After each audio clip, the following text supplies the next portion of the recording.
Thanks for tuning in. You're listening to the best animated shows ever, so far, with MC and Troy.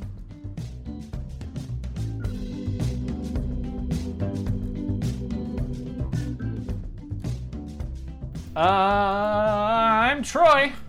And I'm MC. Welcome to the best animated shows ever so far. That's right, this is the podcast where we watch, discuss, and rank every single animated show ever, eventually. And we are talking today about Dragon Ball. We're on our third episode of Dragon Ball here. And to talk about some background stuff for today, I wanted to talk about voice actors a little bit. I'm specifically looking at the English voice actors rather than the Japanese ones, because you and I both watched this show dubbed rather than subbed.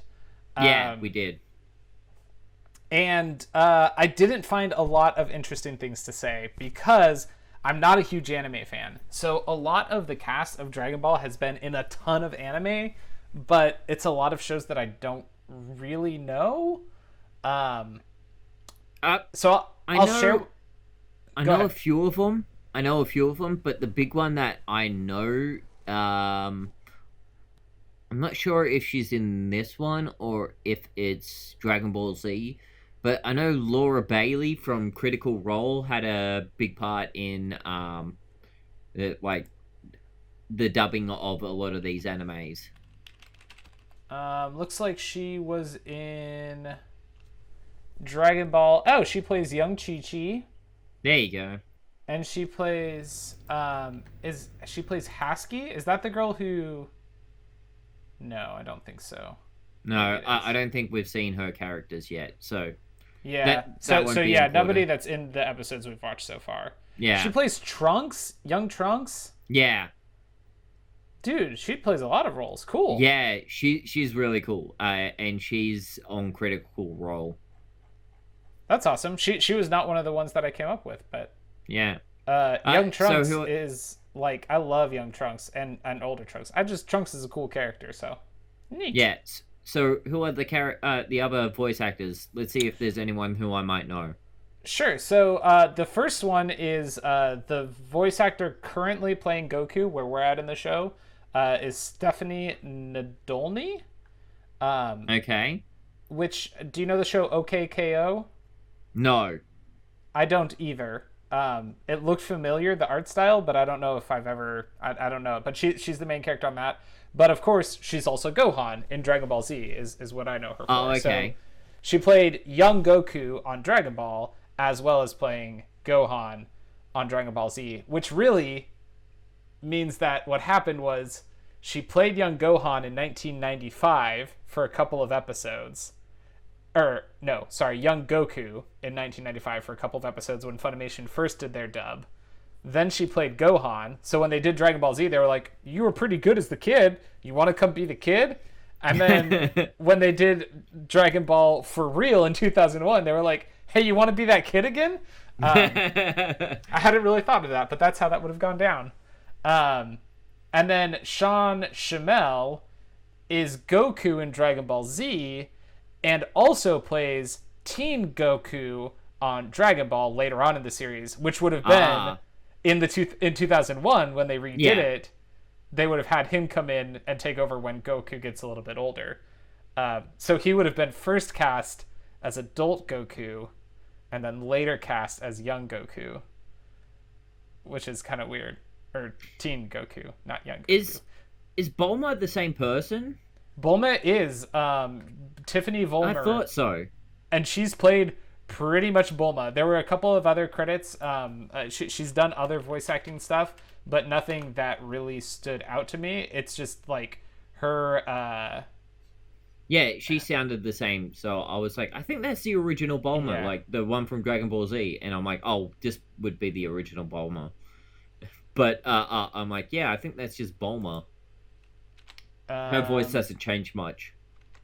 Yeah, so I'm looking at what she's played here. I just wanted to double check. She plays Bulma on Dragon Ball, Dragon Ball Z, Dragon Ball GT, Dragon Ball Z: The History of Trunks, Dragon Ball Z Wrath of the Dragon, Dragon Ball Z Fusion Reborn, Dragon Ball Z Bojack Combat, all the Dragon Ball Z video games. The only other role that's listed for her on BehindTheVoiceActors.com, which is the resource I'm using for this, is the character of Betsy in Case Closed, which I don't know. Closed. I have no idea what that is. Okay. So pretty much, she's Bulma. Yep. There's a quote from her on here that says, "I've been with Bulma for so long, she just comes naturally to me." That's kind of cool. Nice. I mean, that's crazy, though, if you think about it, because she would have been cast as Bulma in 1995, and in 2019, she's still playing Bulma. Yeah. So she's been Bulma for 25 years. Holy crap, 24 years. 24 years nuts. right now. That's nuts. Let's see. Similarly, Master Roshi is played by Mike McFarland. He has played Master Roshi a whole bunch, but he also does a lot of other voice acting, but no other roles that stood out to me. He's done 3 different characters on My Hero Academia. That's 6 why different I know. characters. Yeah, 6 characters on One Piece, 8 characters on Case Closed, that show that Bulma's voice actress was on.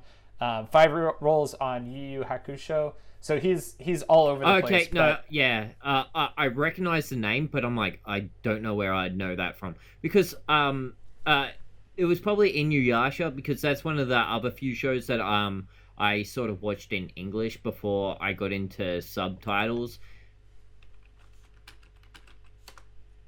No, it wasn't Inuyasha. Yu Yu Hakusho. Oh, okay. I have no idea what that is. I recognize it. I've like seen the art from it, but I don't think I've ever watched it. Okay. I was just gonna send you the poster art for it, because I've definitely like seen this art. I don't know if it was I feel like maybe it was a later Toonami show after I had stopped watching. Okay. But I definitely feel like with Master Roshi, like, I know I've heard his voice in other places. Yeah. I just don't think it's ever in a, like, main character role. No. In any case, yeah, for the most part, what I found is that I guess I kind of came to 2 conclusions in researching the voice actors for Dragon Ball. One is that anime voice actors tend to do a lot of anime. Like most of what these guys are working on is anime shows. But also that Dragon Ball has a pretty tight family. Like, it seems like Dragon Ball is pretty good about keeping characters on. But I think both of those facts come from the fact that Funimation does a lot of anime. So I think that Funimation just kind of has an in-house stable of actors they use. Well, I imagine it's probably like, hey, you're here today, Sean Shamel, to record some lines for Goku, but while you're here, we've got this character over in Yu-Gi-Oh! That we need a voice for. Can you just, like, do 2 line reads for us? Because that dude has played 14 roles on Yu-Gi-Oh! Yeah, I'm telling you now, there is a difference in between recording voiceover for anime and for other things, because of the mouth flap thing that I was talking about before.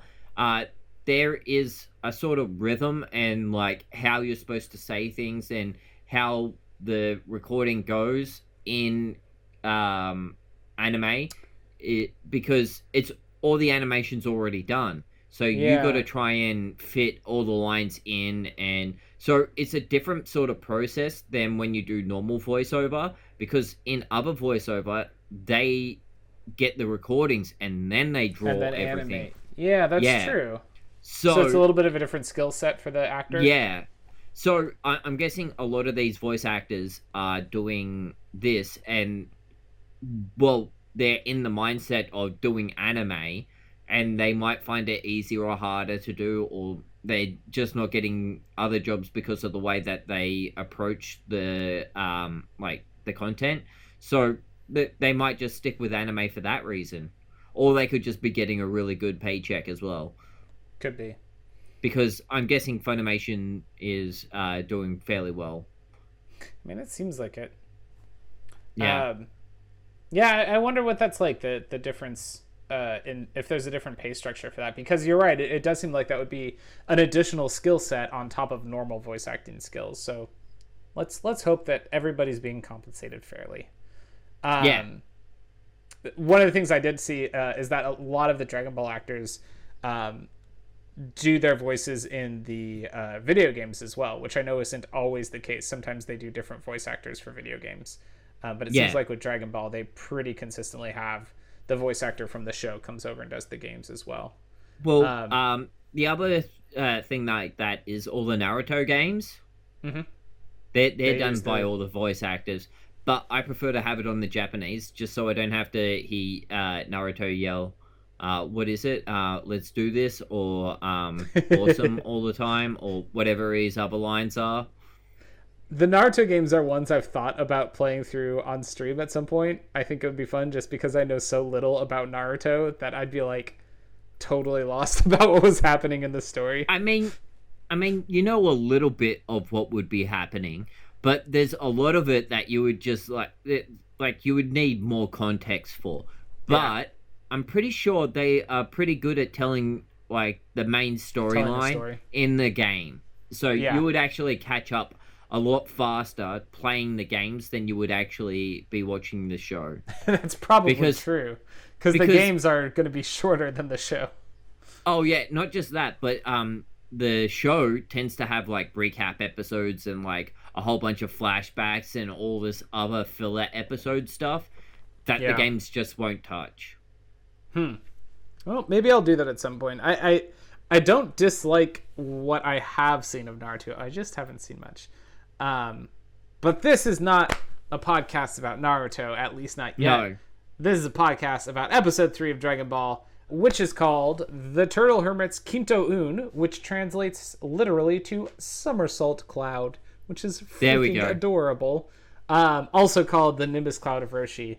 This aired March 12th, 86 in Japan, and came out in English first on September 23rd of 95 and then re-released on August 22nd of 2001. I don't know if you've noticed with these, but those re-release dates are back to back to back. So the first episode came out on the 20th, then the second on the 21st, and the third on the 22nd, which is how they were able to get the whole show out in 2 years. I think they were just like releasing it rapid fire that whole time. I'm not sure how they aired over there, but over here they really did. Like in the morning, they would have like the morning shows, and it would air every single morning, like on the a new episode TV every show. weekday. Yeah. I don't think a lot of shows do that anymore. I think Steven Universe kind of does that release schedule when it has episodes coming out. I think they'll do like 5 episodes in a week. Yeah? I still have to get around to that and Gravity Falls. I hear they're both great. You haven't seen Gravity Falls? No, I haven't. I've seen bits and pieces. I've seen episodes every now and then because they were on TV. But I haven't sat down and just watched all of Gravity Falls because I hear it has this nice arc and everything. It's good stuff. Yeah. But this isn't an episode about Gravity Falls. This is an episode about Dragon Ball. This is the one where Bulma and Goku best a bear on their trip to take the turtle to see the sea, while Emperor Pilaf decides he needs to steal the Dragon Balls for himself, and Master Roshi gives out gifts. So let's get into this. Basically, Goku is carrying the along. turtle. Yeah, he's just running with the turtle on his back. Just runs so fast. 100 miles they are from the ocean, Bulma said last episode. And he's just running. And Bulma's on the bike. Mm-hmm. And it seems like she's having trouble keeping up with him at points. Like, she's trailing a little bit behind him. Like, that's sort of the impression that I get. But it also could be she's just trying to stay close enough. Yeah. Like, she and then, as they're running along, the turtle says this is the nicest thing anyone's ever done for him. I mean, yeah, well, duh. Aww. Poor turtle. I like the turtle. He's so sweet. But has anyone ever carried you 100 mile to the sea? No, but also, I don't know if I would call that the nicest thing anyone ever did for me. I'd be like, man, couldn't you come up with a better plan? Like, I don't know, getting a car out of your capsule thing? Oh, I know, right? But Bulma, she's got to have a pickup truck in there. Yeah, and Bulma's pretty down the whole time, and she's like annoyed, and she's being a big grump. And Goku says, like last time, it's like 100 miles out, and Goku tells her to think happy thoughts. They're only 2 miles away from the sea, so they've come 98 miles in who knows how long, because it doesn't seem all that much later. Like it seems like they're making a pretty good pace. Yeah, it's like, are they traveling at 100 miles an hour? Like, is it like an hour later? They could be going. They're probably going 50 miles an hour. It's been 2 hours. That makes sense. Yeah, okay. They get that while they're having this interaction, it cuts to a head, an animal head, but it's holding a spyglass, like a telescope, and it's looking in on them. And there's a giant bear that approaches them. I had bear question mark written down as well, just like how you pronounced it. Like, yeah. I think it's a bear? Yeah, it's really weird because it just looks like a big animal at this point. Like, you can't really tell what it is. It just... and then it approaches them and starts talking, which is really weird. And it's like got clothes and stuff on, and you're like, it's definitely a bear, but is it a human bear hybrid thing or what? It's like, why are all these animals talking and stuff? And why does this one have armor and weapons? He's just a big old samurai bear, you know how they do. Yeah. He's just a big old samurai bear. And he says he wants the turtle to eat. He said, and he says, I won't eat the humans. Humans give me heartburn. What? It's such a weird show. How does he know that humans give him heartburn? Is he eating humans? Yeah, well, he has clearly eaten humans. So, of course, Goku refuses to give up the turtle, even though Bulma's like trying to pressure him into just giving him the turtle so they don't get eaten. And Goku's like, no. He says, he's my friend. Goku, you're the sweetest child. He's so good and pure. So he's my friend, Bulma. Goku puts the turtle down, and he's like, let's go, bear. And he's like, I guess I'm gonna have some heartburn.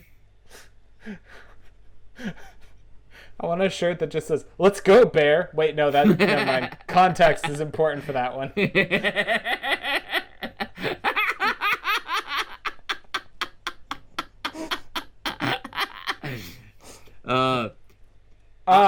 I'm gonna give you that shirt, and then I'm gonna take you to a gay club and not tell you.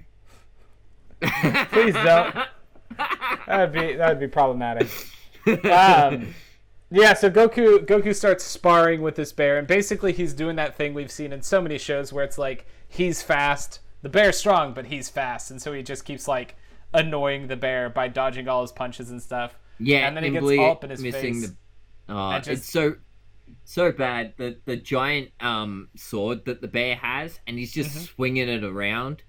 It's really bad how slow the bear is. It's like, of course you're not gonna hit him. You like wind up for like a day and a half. He knows exactly where you're aiming. You're telegraphing all of your attacks. Exactly. He needs to work on his footwork, I think. His balance, he needs to be a little more floaty in his balance, and that way he won't telegraph his moves so much. I have no idea what I'm talking about. Yeah, but essentially what happens is the bear is like swinging wildly, and Goku's just dodging all around him, and he jumps up onto the sword at one point. And just balancing on the blade of the sword. Yeah, and the bear brings the sword back up, and he's like all up in his face, and Goku just knocks this bear out with like one hit or something, doesn't he? Yeah, man, he one punches him into the face. Such a good takedown. This giant bear just goes down. And once the bear's down, they just sort of idly walk past him. Yep, like, just back on their adventure. Yeah, back. It was like, okay, was that a one-time enemy like the pterodactyl from earlier, or... Yeah, you know, thinking about this being adapted from a weekly comic book, I'm wondering how many like weekly stories we're getting per episode, because that feels like one weekly story was the encounter with the bear, and in a weekly comic book format, I think that would be perfectly fine. In the show, it feels weird because it's like. I feel like the whole rest of the episode, I was waiting for that bear to come back. Yeah, but he doesn't. Nope, it's done. That was it. I was expecting the bear to turn back up at the end after everything had happened, and for them to just be like, Goku's on the because as is previously mentioned, and you've probably seen the artwork of Goku on a small golden cloud, he gets the Nimbus cloud in the middle of this episode, and I thought that was going to be a part where he sort of drops out of the sky and lands on the bear's head or something, but no more encounters with that bear. It's just gone. At least in this episode. He might come back later in the show, but for this episode, he was just an intro adventure. It kind of reminded me of in Biker Mice from Mars episode 2, when they fight the grease pit and the big digger machine for like no reason at all at the start of the episode. It's completely disconnected with everything else that's going on. Just a thing that happened, and then it moves forward. And then they're at the sea. Yep, they make it to the ocean. And the turtle's like, "Thank you so much. Wait right here. I got a gift for you." And he just swims off into the middle of the sea. And it takes forever. Like, this scene, it goes on for way too long. It's like 30 or 40 seconds of this turtle swimming out to sea. He has to swim so far. Yeah, and I just don't understand why it had to take... It could have been half as long. Oh my gosh. What? So, I once again just had the show kind of on while we're talking here. Did you notice the weird creature hanging from a palm tree right before they get to the ocean? No, I did not. Why? What is it? There's a weird little creature of like a robot hanging from a tree, but as they're getting to the ocean. Let me take a picture and send it to you. Yeah. I can't take a picture and send it to you because that's on my PlayStation. I mean, you can with your phone. The way I have my monitor set up, I have one monitor here and one monitor over here, and in between I have the screen that my PlayStation is on.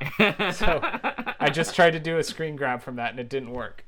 Okay, let me send it to you from my phone. I just sent you a picture. So as they're coming up to the beach, I noticed this guy. And it's just this weird like robot dude hanging from a tree. And it looks like a ninja. Yeah, in the dub, I don't think he says anything. But in the sub, he says, Penguin Village, this is not.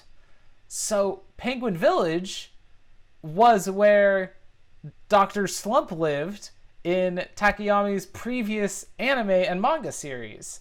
So, this, I think, is a character from that show that was, like, dropped in here as a little Easter egg reference to his previous show. Oh, fair enough. But it's kind of cute. I like when they first get to the beach and Goku like starts freaking out about how beautiful the beach is. And I know, it's like, it's so big and blue. Yeah. And Bulma's just like, yeah, it's the sea. Yeah, she's like, yeah, no big deal. And he's like, dude, I've lived on a mountain my whole life. Give me a break. Yeah. Pretty much that's how the scene goes.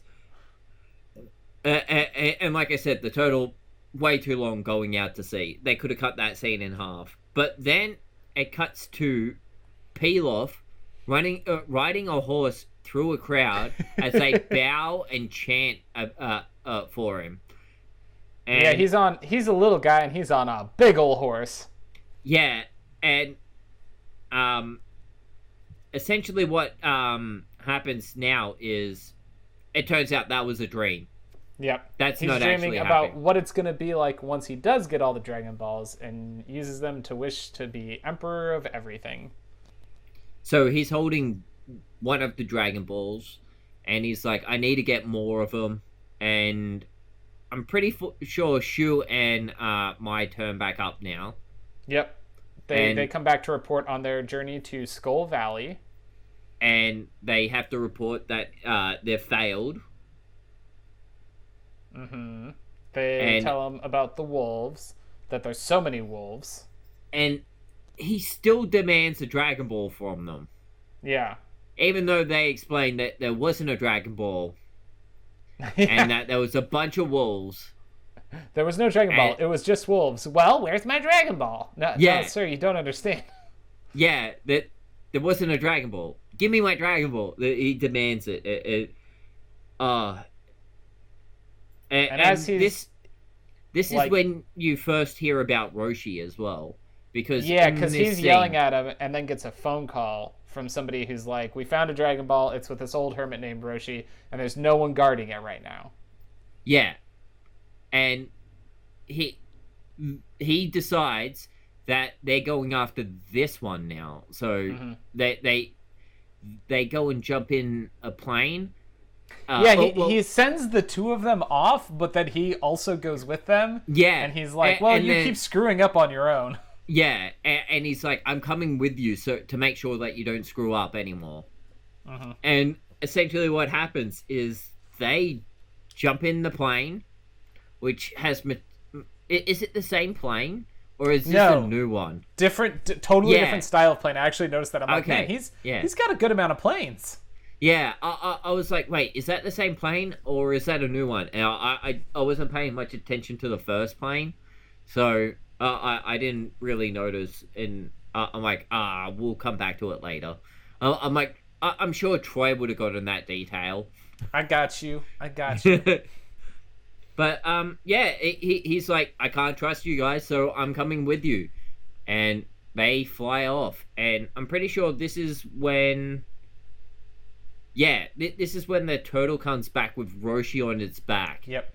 Yeah, we go back to the beach and see the turtle coming up with an old man wearing a turtle shell on his back, on the back of the turtle. That sentence got confusing. Essentially, Roshi shows up and he's wearing a turtle shell. Mm. And a super cool Hawaiian shirt with letters all over it. I love his shirt. I want that shirt. I want half of Roshi's shirts. They're all bright and colorful and ridiculous. He's pretty much the coolest. So he gets back onto the beach, and immediately asks which one of the kids helped the turtle. Yeah, because he's only planning to give one gift. Yeah, and Goku's like, it was me, and the turtle's like, it was him. Yep. And Roshi's like, ooh, how about I give you the flying carpet? And they're like, you have a flying carpet? He's like, yes, I have a flying carpet. And then the turtle's like, actually, the flying carpet's at the dry cleaners. It's at the cleaners. What? It's so dumb.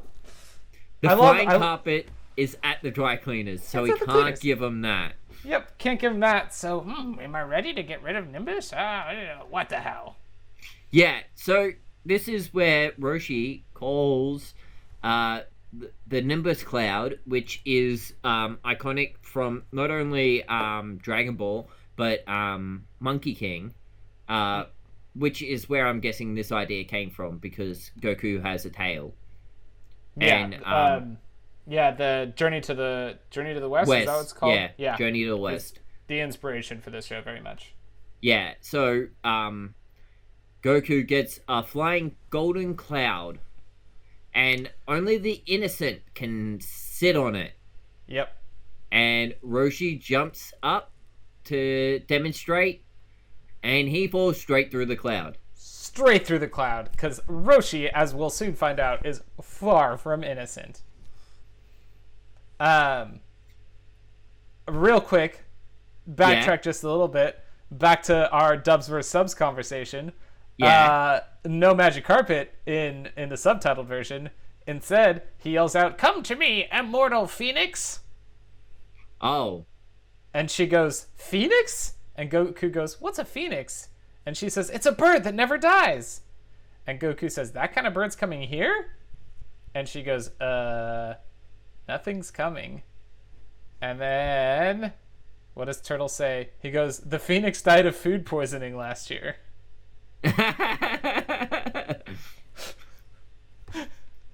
And then he goes, "It died even though I thought it was immortal? I was going to call the phoenix here to give you eternal life, but okay, I'll give you this instead." So weird, the things that they changed. So yeah, and then Goku decides that he wants to try and jump on the cloud. And he sits on, and he's able to stand on the cloud. He doesn't pass through it. He is very innocent, it seems. Well, yeah. So, I mean, the show's done such a good job of, like, teaching us that Goku's so pure and innocent that, like, of course he's going to ride this thing. And he rides it, I think, for the rest of the series. Maybe when he gets to being Teen Goku, he's able to fly. I don't really remember. I can't remember, to be honest. It's been a while since I watched it. Yeah. Yeah. Like you said, the Nimbus sticks around, at least into Dragon Ball Z.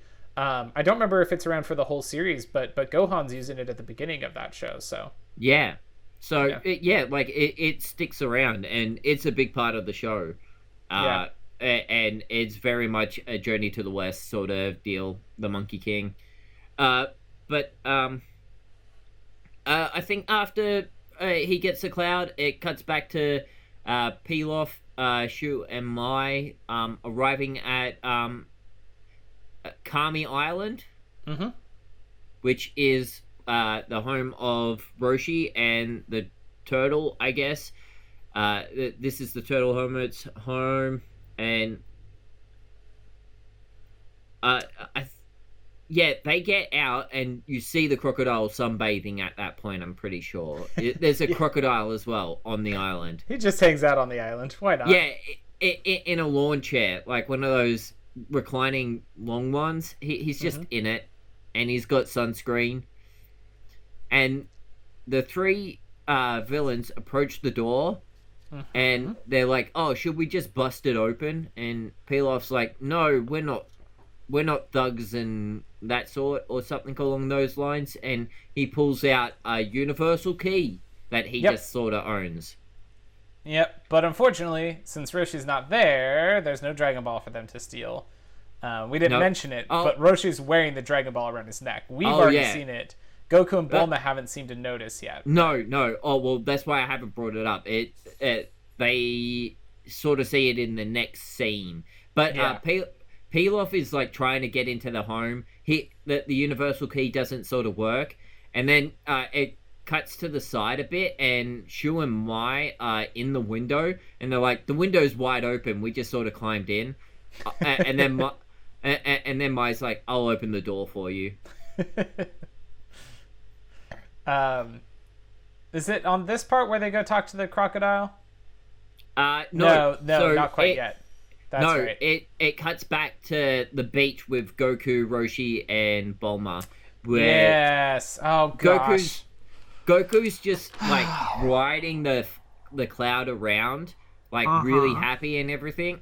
Yeah, I know why Troy's covering his face and shaking his head because of the scene that's coming up. So Goku's enjoying his gift. So Bulma's like, "Where's my gift?"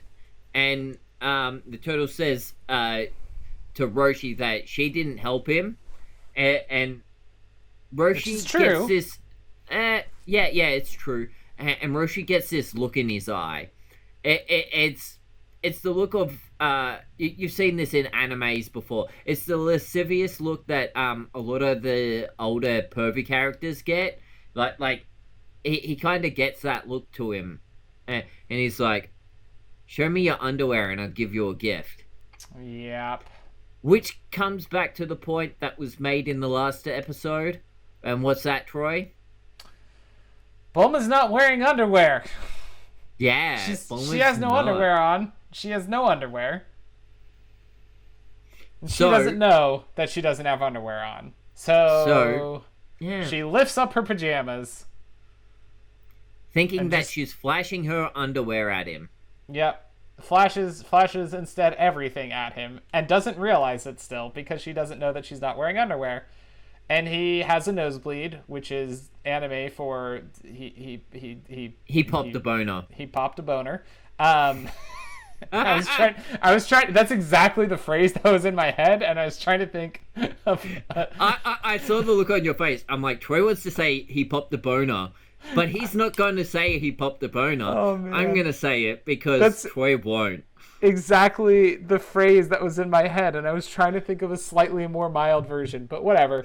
And then he's like, thanks, what am I gonna give you? And then she realizes that he's got a Dragon Ball, and she's like, give me that. Yep. And he's like, you want this weird ball that's just been hanging around my neck this whole time? And you're like, oh yeah, he's been wearing the Dragon Ball the whole time. Yep. And he's like, I don't really want to give it to you, because she's really interested in this thing now. And yeah, she doesn't tell him that it grants wishes, does she? No, I don't think that they go into that in this. No. So she's like trying to con him, and she thinks at this point, well, maybe if I flash him a few more times, he'll give it up. And this gets real awkward because she lifts up her pajamas like 3 or 4 times in rapid succession, and it's like, from Roshi, and he's just like, here, take the Dragon Ball. Yeah. And she still doesn't know. Really she still doesn't realize what she's done at this point. Yeah, and this is the bit where, so once she has the Dragon Ball, Goku comes back down on the cloud, and he's like, you want to try my cloud out? And she tries to jump through the cloud, jump onto the cloud, and she falls through as well. Yep. Which proves that she's exactly how you've been seeing her. She isn't innocent like Goku is. Yeah, she's not a villain, but she's flawed. Not pure of heart. Yeah, which I think is the phrase that they use to determine who can ride the cloud. But yeah. And at that point, Roshi's like, I better be off back home, and he jumps back onto the back of the turtle and rides out to the island. And Bulma and Goku both jump on the bike to head back to their campsite. Mm-hmm. And when they go inside, Bulma finds her underwear on the floor. And she picks it up, and she's like, that's weird. My panties are on the floor. And she mentions this to Goku, and she's like, and he's like, oh, that's not weird. That's where I put them. And she realizes, she's like, you took them off? And he's like, yeah, I took them off this morning. To which Bulma responds, the only reasonable way that a woman should respond when she has been violated by a man like this. She pulls out a machine gun and shoots a child a lot. Yeah. I jest, but it's this is a messed up scene. It's a messed up. I don't like this. It really bothers me. She checks, and then she's like, "Yeah, they're definitely my underwear," and then she shoots him, sort of thing. Yep. And it's like, oh well, that's really messed up. That whole scene. It's so gross that Goku did this, and it's so gross that then as a result she flashed this guy a bunch, and she is so right to be so pissed off, and it's like, ugh. I hate it. I don't like this plot point. And then it goes into a really good scene, which is the scene that you were trying to get to a little bit earlier, which is where Pilaf and company, they approached the crocodile who's been sunbathing and putting sunscreen on the island. Mm-hmm. And Pilaf pulls a switchblade. Yeah. to threaten the crocodile. I love that he's a tiny little guy who carries a switchblade around. But before they approach him, it's like they cut to show the inside of Kami house, which is Roshi's home, and it's just wrecked because they've been tearing the place apart looking for this Dragon Ball. So that's when they approach the crocodile, and they're like, where's Roshi? And the crocodile's like, I don't know where Roshi's gone. And that's when Pilaf pulls out the switch knife. And it's like, whoa, this just got intense. But it's this little guy with this, switchblade threatening this giant crocodile who's just sunbathing. And he's like, look, I really don't know where he is. He's just like, I don't want to get mixed up in this. And yeah. While Pilaf is threatening him, Roshi starts cruising back in. On the back of the turtle. Roshi shows up just in time before the crocodile can get stabbed by this little guy. Mm-hmm. And they start asking about the Dragon Ball, and he pretty quickly is just like, I don't have any more. I gave it to some kids over on the beach. Yeah, that's pretty much the whole scene. It's like, yeah, I gave it to those kids. And Pilaf's like, what kids? And he tells them about them, and that's when Pilaf, they run back to the plane. Mm-hmm. And transform it into boat mode. Yeah, and they're like, oh, can we get a shove off the beach? So Roshi walks up, and before he pushes the boat plane off of the beach, he pokes a hole in it. Did you read that as him intentionally poking a hole in it, or yes? Or, okay, I wasn't sure. Yeah, he intentionally is like, he knocks a hole in the side of it, and he's like, let's see how far you get with that, because it's obviously these guys have intruded. He's seen them threaten the crocodile with the knife, but he hasn't even walked inside yet. But he has to know something's going on with the inside of his house at this point. Yeah. He's got to realize that they tried to loot the crap out of him. And so, yeah, he gives out one last gift. And this gift is a hole in the bottom of their boat. Yeah, then he pushes it off. I think I'm mistaken. It's not back at the beach, but when they're back at the house, and Bulma confronts Goku about taking her panties off, and he's like, oh, I'm sorry. Do you want to try my cloud? Yeah. That's when she tries to jump on. Yeah. Yep, you're right. Yeah, it's because I got a note here that says Bulma falls through the cloud. Yeah. at that point. So, but the villains are out to sea. They're on their boat plane thing, and all of a sudden they start taking on water at the end of the episode. Yep. And the plane sinks, and that's how the episode ends.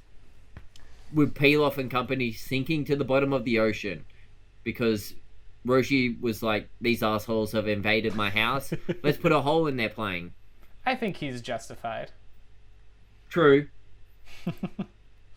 And that's the end of the 3 episodes of Dragon Ball that we're watching for the show. Yeah. This is one I could totally watch more of.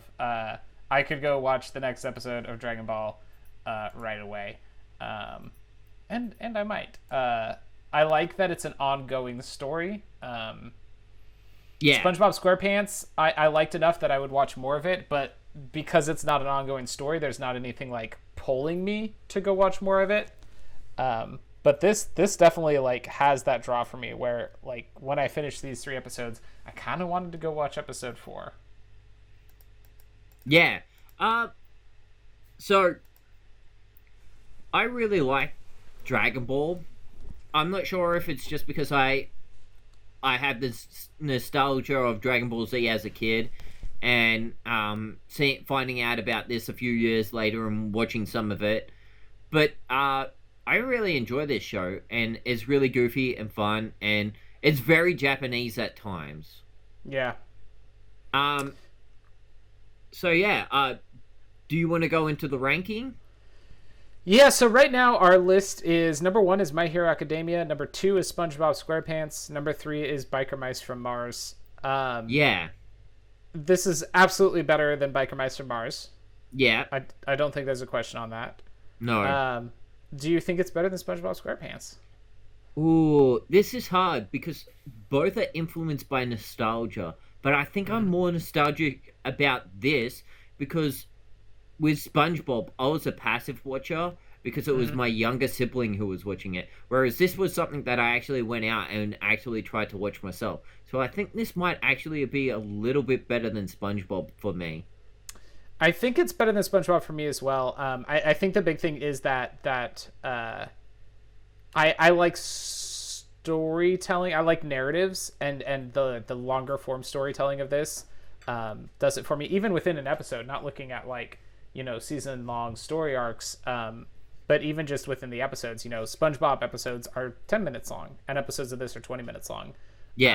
And I think that longer form it works a little bit better for me.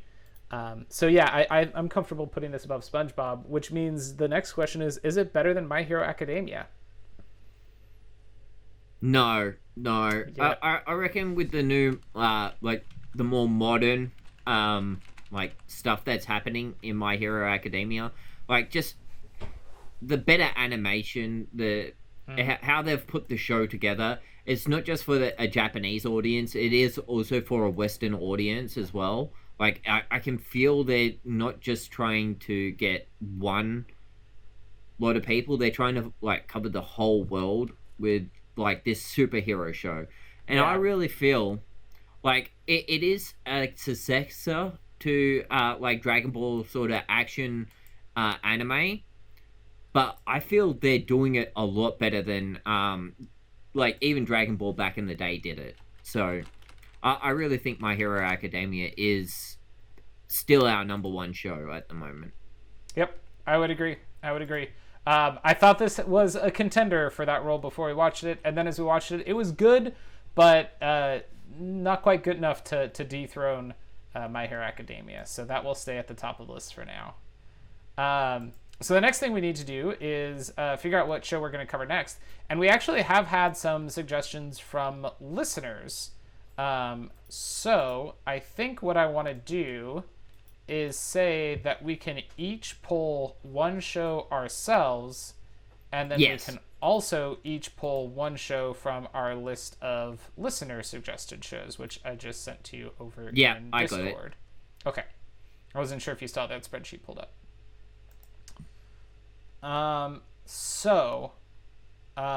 We'll still say that the shows that we had on our list last time are off limits, which was Hunter x Hunter, Dragon Ball, Gargoyles, and Yu-Gi-Oh! Yep.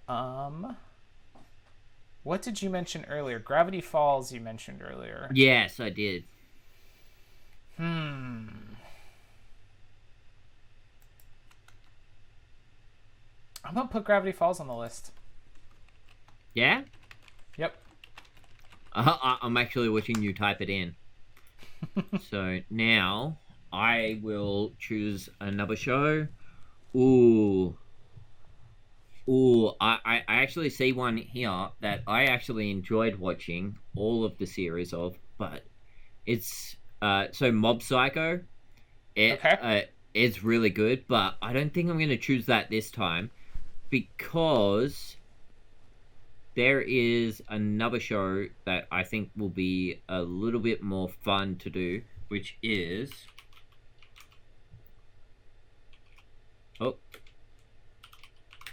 Samurai Jack. Good call. That's one that I never watched consistently, but I liked everything I saw of it. Yeah. Okay, so now we're going to pull from the suggested ones. Do you want to go first? Yeah, I'm going to take one from Tyler. I'm going to take The Legend of Zelda. Because I've been playing The Legend of Zelda lately. And it would be fun to watch the show. So I would say you can take any that... let's not do the other ones Tyler suggested. Yeah. I'm actually thinking Ed, Edd, and Eddy. Okay. Yeah, I think I'll go with Ed, Edd, and Eddy. Arjuna? Super Arjuna Butt? Arjuna? Mm-hmm. Super Arjuna Butt on Twitter suggested this, so thank you. So I'll put Ed, Edd, and Eddy on the list once I get my OneNote back up. I've got it up. I can put it on there. Oh, I got it. It was just... copy and Oh, no. paste. Oh, why did it do that? Because we're both editing at the same time. That works. There we go. All right. So our contenders. Do you have a die? I've got a sort of die. I've got a digital one this time. That'll work. So I do. Our contenders are number 1, Gravity Falls. Number 2, Samurai Jack. Number 3, The Legend of Zelda. And number 4, Ed, Edd n Eddy. Oh.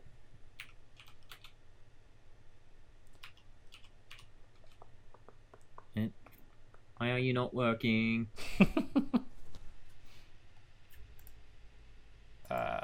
Here, I can do it this way.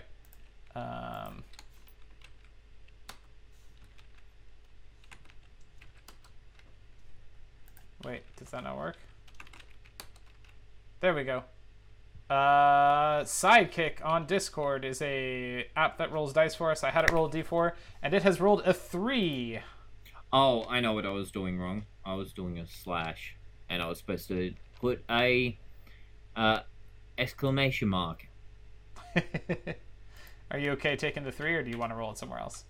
No, 3 will work. I got a 1. Once I got it working, but 3 is perfect, which is The Legend of Zelda. Excellent. The Legend of Zelda.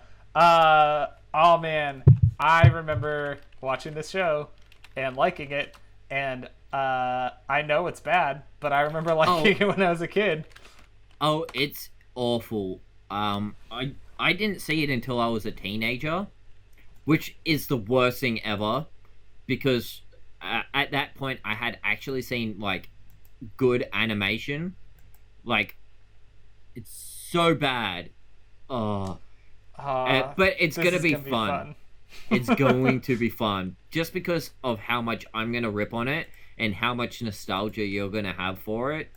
See, that's the thing, is I don't remember it. Like, I don't think I remember it enough to actually have nostalgia for it. I just have like a vague positive feeling towards it, but I have no specific memories at all. So it should be interesting to watch.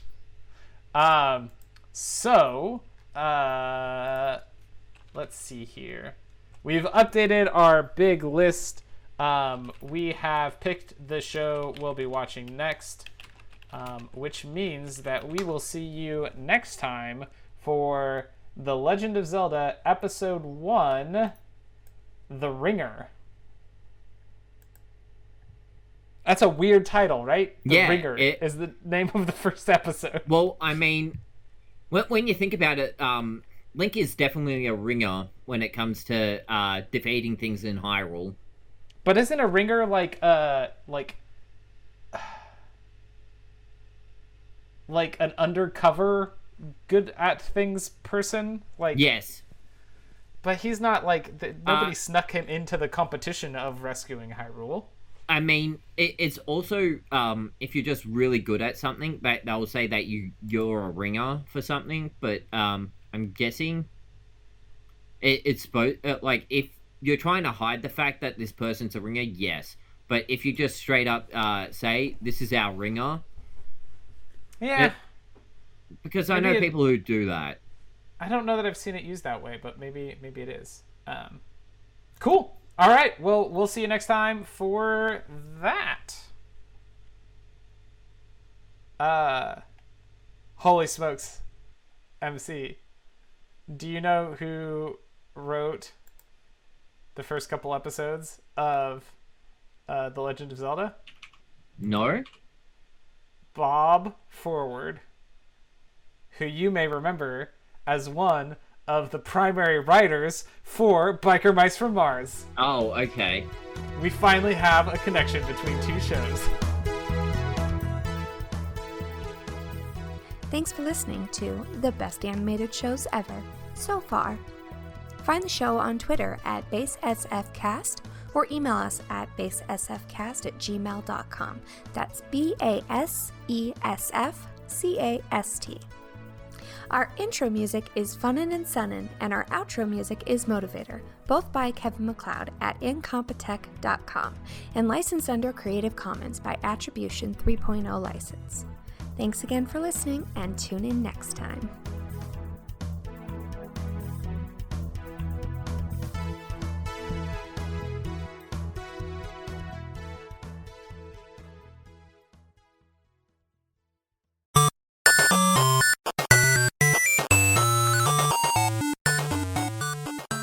This has been a presentation of the We Can Make This Work Probably Network. Follow us on Twitter at probablywork for more of our questionable content. Also, we have a website called probablywork.com.